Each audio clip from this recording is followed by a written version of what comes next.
नमस्कार दोस्तों, ये बिहार स्पेशल की स्पेशल क्लास है जिसमें हम मौर्य धर्म के बारे में, मौर्य वंश के बारे में पढ़ रहे हैं।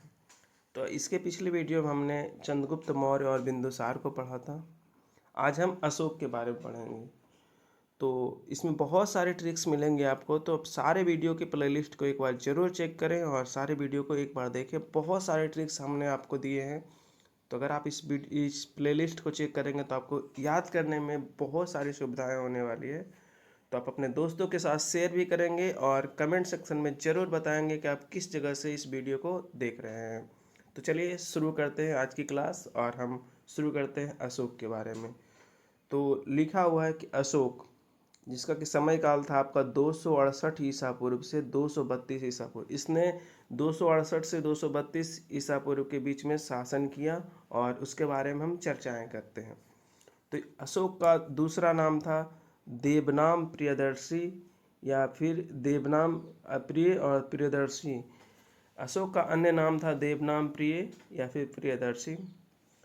एक पुस्तक है जिसका नाम है दिव्यावदान, में अशोक की माता को शुभदांगी को बताया गया है। कहा जाता है कि अशोक की जो माता थी उसका नाम था शुभदांगी। क्या नाम था? शुभदांगी। ये किस पुस्तक में कहा गया? तो ये पुस्तक में कहा गया है दिव्यावदान में कहा गया, दिव्यावदान में कहा गया है। जबकि कहा जाता है कि अशोक की बहुत सारी पत्नी थी, जिसमें एक का नाम था असंबिमिता, जो उसकी पटरानी थी। असंबिमिता जो पटरानी थी। तिसरखा, ये भी पटरानी थी, जिनको बोला जाता है करुबाकी भी बोला जाता है। और एक पद्मावती तीसरी रानी थी। तीसरी रानी कौन थी? पद्मावती। मतलब इसकी 3 रानियां थी। एक का नाम था पद्मावती, एक का नाम था तिसरखा, और एक का नाम था असंबिमिता। जिसमें से तिसरखा, जिसका कि उपाधि करुबाकी का उपाधि दिया गया था। ठीक है। बात करते हैं कि इलाहाबाद स्तंभ लेख के अनुसार तीवर की माता का नाम करुबाकी था। मतलब करुबाकी से एक पुत्र हुआ जिसका नाम था तीवर। तो तीवर की माता का नाम क्या था? तीवर की माता का नाम था करुबाकी। क्या नाम था? करुबाकी। अशोक की पुत्रियां थी कौन कौन? तो ये एक पुत्रिया का नाम था संघमित्रा, एक का नाम था चारुमती। अशोक की 2 पुत्रियां थी, संघमित्रा और चारुमती। जबकि बेटा कौन था? तो तीवर था, जो कि करुबाकी से पैदा हुआ था। और इसकी चर्चा कहाँ मिलती है? इसका चर्चा मिलता है इलाहाबाद के स्तंभ लेख में। इलाहाबाद के स्तंभ लेख में पता चलता है कि तीवर की माता का नाम क्या था? कारुबाकी था। एक अनुश्रुति आती है जिसका नाम है सिंघली अनुश्रुति। सिंघली अनुश्रुति से प्राप्त जानकारी के अनुसार अशोक ने 99 भाइयों को मार डाला था। कितने भाई को मारा था? 99 भाई को अशोक ने मारा था। तब जाकर के उसने अपनी गद्दी प्राप्त की थी। बात करते हैं कि उत्तराधिकारी के संघर्ष में मंत्री राधा गुप्ता ने अशोक की सहायता की। जब ये 99 भाई को मारा तो उस समय एक मंत्री थे जिसका नाम था राधा गुप्त। क्या नाम था? राधा गुप्त। उन्होंने अशोक की सहायता की थी। किसने सहायता की थी? राधा गुप्त ने सहायता किया था। किस युद्ध में? उत्तराधिकारी के युद्ध में। अब बात करते हैं कि राजगद्दी पर बैठने के समय अशोक अवंती का राज्यपाल था। जब वो राजगद्दी पर बैठा उस समय वो अवंती का राज्यपाल था। राजगद्दी पर बैठने से पहले वो अवंती का राज्यपाल था। अशोक ने अपने राज्याभिषेक के 8वें वर्ष मतलब 261 ईसा पूर्व में एक युद्ध किया जिसका नाम है कलिंग विजय, जो कि बहुत महत्वपूर्ण है। इससे बहुत सारे क्वेश्चन आते हैं। तो कलिंग विजय कब हुआ था? 261 ईस्वी में। कब हुआ था? 261 ईस्वी में कलिंग विजय हुआ था। अपने राज्याभिषेक के 8वें साल में। किस साल में? राज्याभिषेक के 8वें साल में कलिंग विजय हुआ था 261 ईस्वी में। और इस विजय में उसके हृदय में एक बहुत बड़ा चेंजेज आया, बहुत बड़ा परिवर्तन आया। उसने बौद्ध धर्म को स्वीकार किया। उसने कौन सा धर्म स्वीकार किया? तो बौद्ध धर्म को स्वीकार किया। पूछता है क्वेश्चन कि किस विजय के बाद अशोक ने बौद्ध धर्म स्वीकार किया? तो कलिंग विजय के बाद उन्होंने बौद्ध धर्म को स्वीकार किया। और बौद्ध धर्म की दीक्षा देने वाले कौन थे? तो उन्होंने उपगुप्त से बौद्ध धर्म की दीक्षा ली। और इसकी जानकारी मिलता है आपको दिव्यावदान में। कहा गया है कि अशोक ने उपगुप्त से बौद्ध धर्म की दीक्षा ली। अशोक ने धम्म की परिभाषा इसने प्रचार के लिए धम्म महामात्र की नियुक्ति की। जब ये अशोक ने बौद्ध धर्म को अपनाया तो अपनाने के बाद उन्होंने क्या किया कि बौद्ध धर्म के प्रचार प्रसार के लिए एक मंत्री नियुक्त किया जिसका नाम था धम्म महामात्र। क्या नाम था? धम्म महामात्र नामक कोई मंत्री को अपॉइंट किया जो सिर्फ बौद्ध धर्म का प्रचार करने की काम करता था, और उन्होंने धम्म की परिभाषा भी दिया। इन्होंने क्या किया? धम्म की परिभाषा दिया। उसके बाद बात करते हैं कि मास्की और गुर्जा अभिलेख में अशोक का नाम अभिलेख है। दो अभिलेख हैं जिसका एक का नाम है मास्की, एक का नाम है गुर्जरा। इसमें अशोक का नाम अशोक मिलता है। कैसे याद करेंगे? तो इसका याद करने का छोटा सा ट्रिक है, गुम। गुस्से गुर्जरा, मस से मास्की, गुम हो गया अशोक, गुम हो गया अशोक। तो अशोक का नाम किस अभिलेख में अशोक मिलता है? तो गुर्जरा और मास्की में।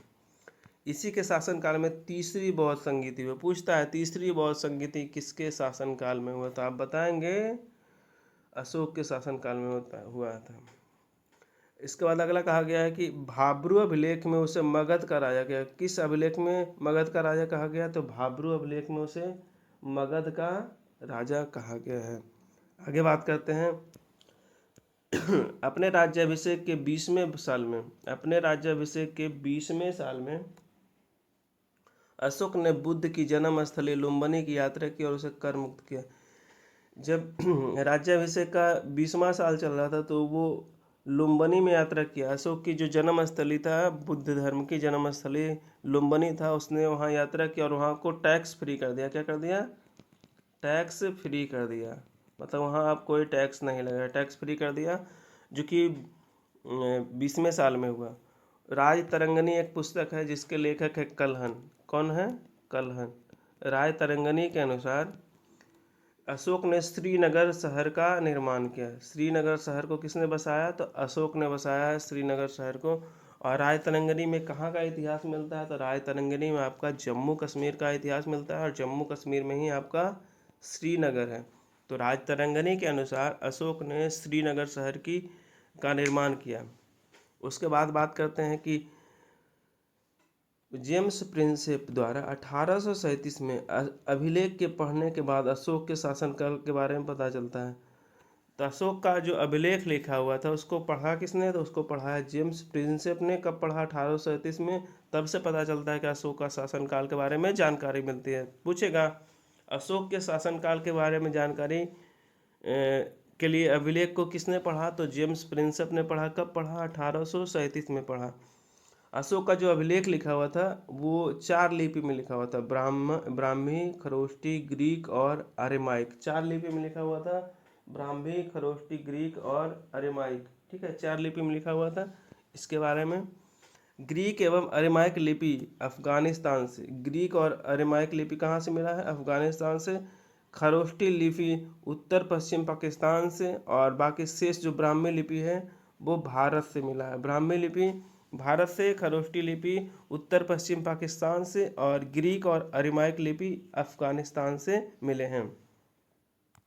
उसके बाद बात करते हैं कि सबसे पहले टी पैंथर ने 1750 ईस्वी में दिल्ली में अशोक स्तंभ का पता लगाया। पूछेगा दिल्ली का अशोक स्तंभ का पता किसने लगाया? तो टी पैंथर ने लगाया। कब लगाया? 1750 ईस्वी में। अशोक अभिलेख जारी करने वाला पहला भारतीय शासक था। पूछेगा कि वह कौन ऐसा पहला भारतीय शासक था जिसने अभिलेख को जारी किया? तो उसका नाम आप बताएंगे अशोक। क्या नाम बताएंगे? अशोक। अशोक ने पहला भारतीय शासक था।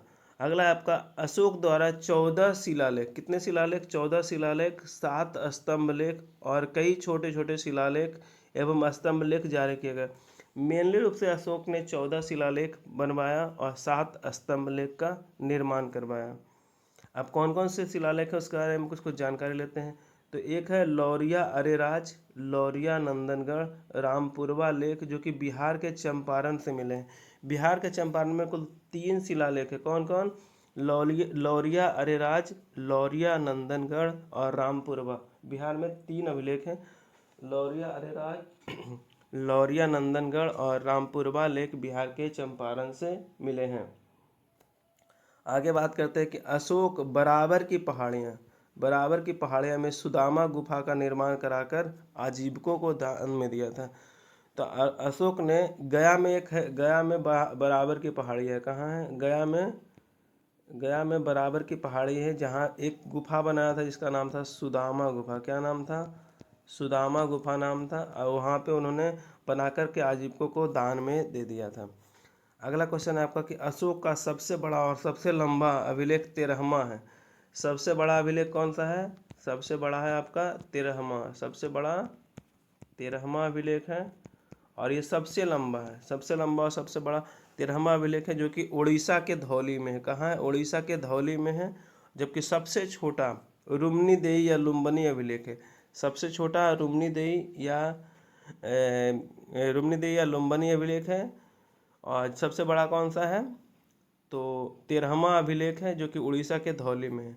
अंतिम मौर्य वंश का शासक कौन था? वो था आपका बृहद्रथ। अंतिम मौर्य वंश का शासक कौन था? बृहद्रथ था अंतिम मौर्य शासक। अंतिम मौर्य शासक कौन था?